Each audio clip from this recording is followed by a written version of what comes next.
Entrez, c'est ouvert. Vos moments de symbiose dans le jardin offerts par les établissements Pesseleu. Elles nous ennuient, ces petites herbes qui poussent spontanément là où on ne les a pas invitées. On les appelle d'ailleurs souvent mauvaises herbes. Aujourd'hui, je vous propose de découvrir plusieurs techniques pour s'en débarrasser tout en douceur ou pour apprendre à vivre avec elles. Bienvenue dans Entrez, c'est ouvert.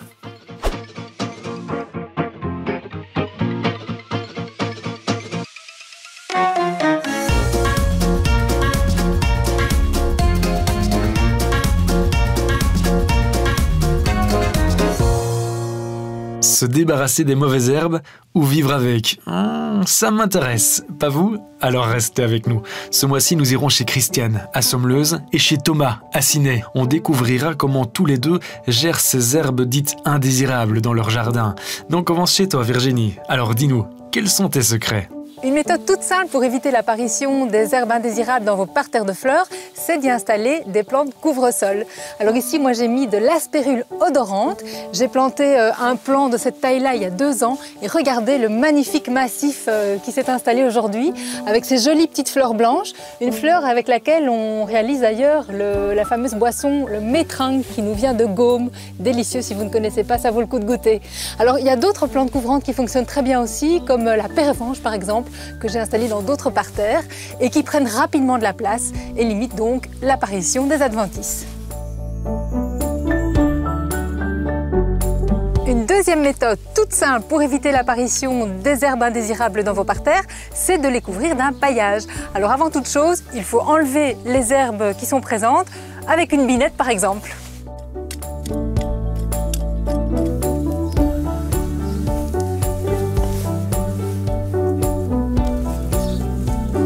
Une fois que votre parterre a été bien désherbé, vous pouvez mettre votre paillage. Alors moi ici j'ai choisi de l'écorce de bois, vous voyez, assez décoratif. Mais il existe plein d'autres types de paillage, comme par exemple le chanvre, le miscanthus. Et puis surtout, une méthode que j'aime beaucoup, c'est le paillage maison. Je récupère mes déchets de tonte et de feuilles mortes, je fais un petit mélange. Et une fois séché, j'installe ça sur mes parterres. C'est gratuit, écologique et efficace. Ce qui est super important avec le paillage, c'est de mettre une couche suffisante, au moins 8 cm, pour éviter que les herbes ne poussent à travers et de le remplacer aussi chaque année puisque c'est une matière qui va se décomposer.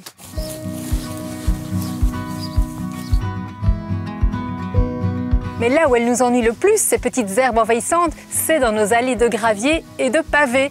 Alors, l'usage de pesticides, d'herbicides est désormais interdit par la législation. C'est une très bonne chose pour notre santé et pour l'environnement. Mais du coup, il faut trouver d'autres façons de s'en débarrasser de manière plus douce. Et ça tombe bien, il existe une panoplie d'outils pour cela, dont cette petite brosse dure et ce couteau spécifique.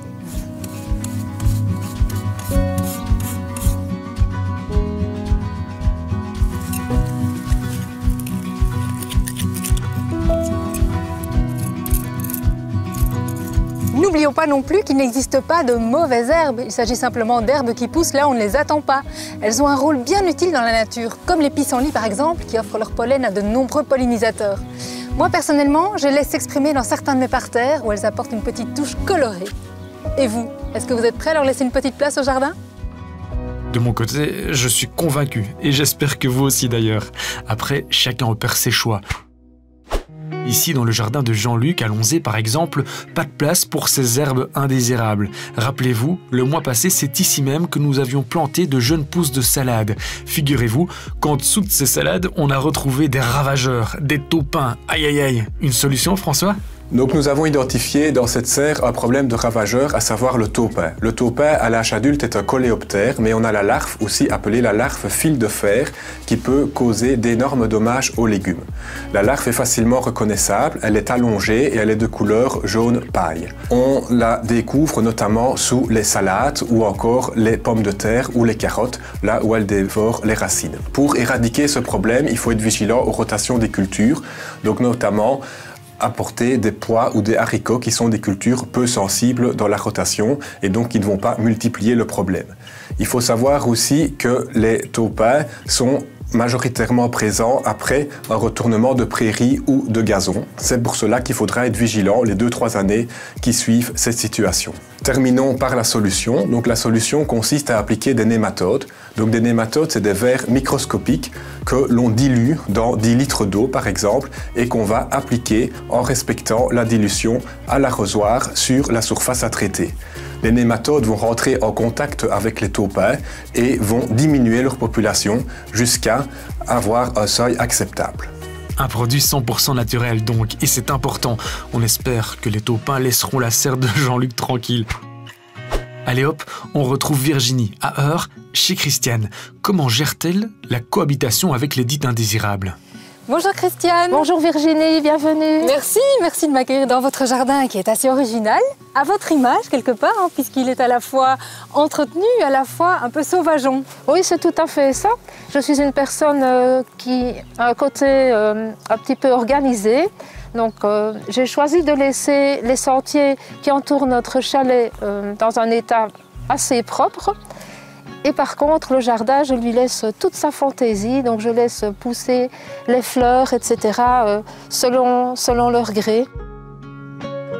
Alors Christiane, ici on se retrouve dans une partie pelouse qui est remplie de fleurs que certains qualifieraient de mauvaises herbes. Mais pour vous, elles sont les bienvenues. Tout à fait, pour moi c'est magnifique, toutes ces fleurs qui s'ouvrent comme ça le matin dès que le soleil se lève. Et je vais dire que c'est un bonheur perpétuel de voir toutes ces petites fleurs. Ici il y a des pissenlits et des pâquerettes. Là-bas vous voyez la petite violette. Ah oui, effectivement. Et toutes des fleurs qui arrivent spontanément. Tout à fait. Et qui ont une utilité aussi au jardin. Effectivement, elles ont toute une utilité, que ce soit dans la cuisine, pour faire des recettes délicieuses. Par exemple avec les pissenlits, on peut faire une salade liégeoise. Ah oui. Donc on cueille les jeunes feuilles et on les prépare comme ça avec des pommes de terre, des lardons et de la vinaigrette. Elles remplacent le haricot. Exactement. Ah, et c'est toujours bien de les cueillir avant qu'elles ne soient en fleurs parce que la plante est moins amère. D'accord. Ah ben voilà, on retient. Bonne recette. Alors du côté des pelouses et des parterres, vous laissez la nature s'exprimer. Par contre, sur le chemin de gravier, ici, on voit que c'est bien propre. Tout à fait. Sur les chemins qui entourent le chalet, j'aime bien que ce soit désherbé et que ça ait l'air quand même un petit peu entretenu. Et vous arrachez alors les... Oui, j'arrache à la main avec l'aide de ce petit outil qui va assez bien, oui. D'accord. Plus loin, il y a une partie un peu boisée, on va aller voir ça tout de suite. Oui, volontiers. Alors ce qui est assez magique, c'est que quand on laisse toutes ces fleurs sauvages émerger, on a quelques belles surprises, Christiane. Exactement. Regardez, là, au pied du charme, il pousse des sauts de Salomon. Ah oui. C'est une plante quand même assez rare dans les jardins. Très jolie. Hein. On a des jacinthes et on a des primevères officinales. Magnifique, hein, des fleurs superbes. Oui. Tout vient comme ça spontanément. C'est comme un petit paradis. En tout cas, on sent que tu es vraiment dans ton élément ici. Qu'est-ce qui t'a amené à t'installer dans ce type d'endroit ? Justement, je l'ai choisi parce qu'il y a beaucoup d'arbres. Et alors, je suis une personne amoureuse non seulement des fleurs et des plantes, mais aussi des arbres. Et je veux dire que je considère les arbres comme des êtres humains, presque. Un arbre me donne des racines et il a une importance extraordinaire dans ma vie et dans mon équilibre. Eh bien, on te souhaite beaucoup de bonheur ici, Merci Christiane, beaucoup, ainsi qu'à ton Virginie. mari. Merci beaucoup pour votre accueil. Avec grand plaisir. Et à bientôt. Oui. Merci pour cette belle philosophie, Christiane. Je vous propose de continuer notre tour des jardins. Alan, chez une autre Virginie. Tiens, serait-elle toute passionnée de jardinage? Virginie, elle a un magnifique jardin avec de l'aubépine. En fleurs, c'est sans conteste un des plus beaux cadeaux du mois de mai. On l'appelle d'ailleurs la belle de mai. Plante du soleil, l'aubépine soigne le cœur. Elle apaise, répare, renourrit, guérit les cœurs blessés, stressés, fatigués ou meurtris. L'aubépine régularise aussi le rythme cardiaque. Bref, toutes des choses dont on a bien besoin à l'heure actuelle, raison pour laquelle il est bon de l'utiliser dans nos préparations. Regardez, Virginie, elle n'hésite pas à l'utiliser en infusion. Après, chacun son truc. Thomas, lui, stimule son cœur d'une autre façon, en se débarrassant des orties pour mieux apprivoiser d'autres indésirables.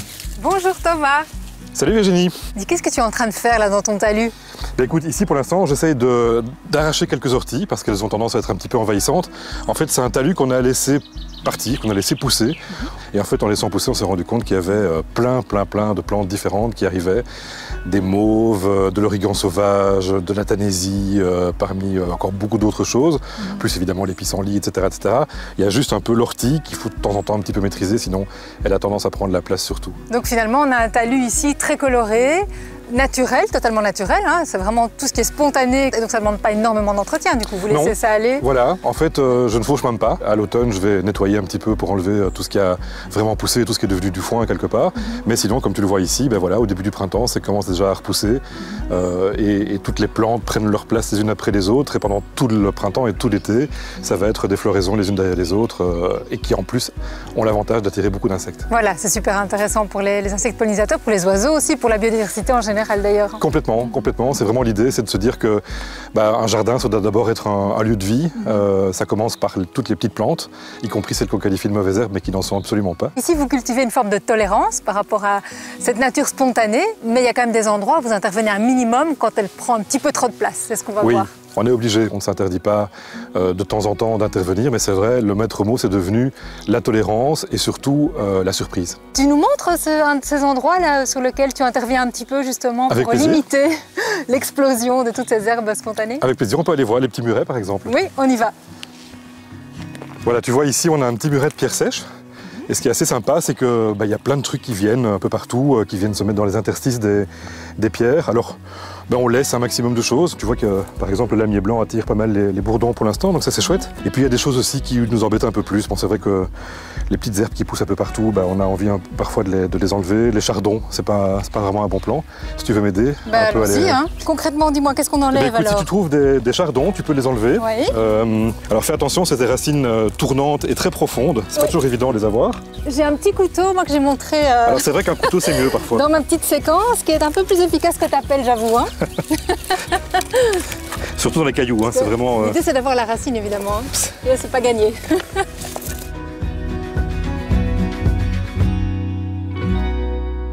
Alors Thomas, moi, ce qui me frappe quand on regarde ton jardin, c'est qu'il est à la fois beau, entretenu, et à la fois très vivant. Il y a une diversité de milieux, d'espèces, ça grouille de vie ici. Voilà, on ne voulait pas abandonner complètement l'idée d'un jardin d'ornement, mais on voulait aussi que ce soit un jardin nature, dans lequel la nature puisse reprendre ses droits et puis se mélanger harmonieusement avec les milieux de vie un petit peu différents. Ici, il y a une petite zone humide, il y a un potager, il y a des zones effectivement déjà plus sauvages. Et essayer d'avoir un maximum de choses sur 25 arts, c'est un beau défi, quoi. C'est très inspirant en tout cas. Merci beaucoup. Merci à toi. Très inspirant, comme tout ce qu'on a pu voir dans ce nouveau numéro d'Entrée c'est ouvert. Merci Virginie de nous laisser entrer dans tous ces espaces verts, tous plus beaux les uns que les autres. Merci à vous de nous laisser vous proposer tous ces conseils. On se retrouve le mois prochain. À bientôt.